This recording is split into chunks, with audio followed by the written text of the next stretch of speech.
Tim, this is too consistent, man. How many awards? Do you know how many awards you have at home now? No, I don't know. A few now. It's, you know what? It's, you just do what you do, and the fact that our peers recognize this kind of thing is just like, it's awesome.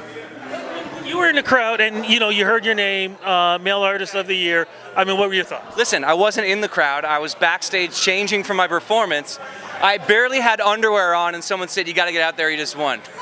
I don't even have a belt on right now. I literally pulled up my pants and ran. So there you go.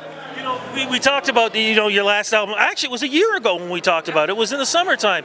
It was country. It was rocking. It was partying. It was the summer album, and being recognized in the summer, man, that's double bonus. Yeah, like I said, I mean, you can only do what you do, and just the fact that I get to come and be a part of this whole thing is really a pleasure. It really is. I mean, this is the icing on the cake, really, but it is nice to even be seated with some cake in front of you. Look how I think it was starting off the year because you had the double tour going on.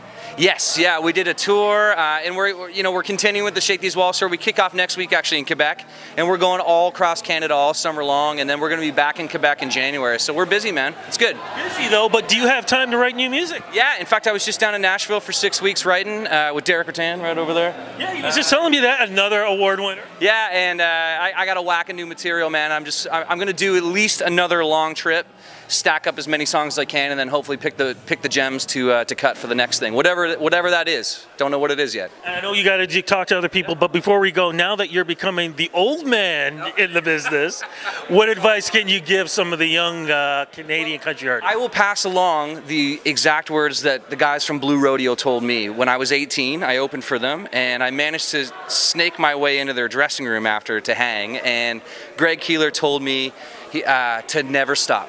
He said, just don't stop.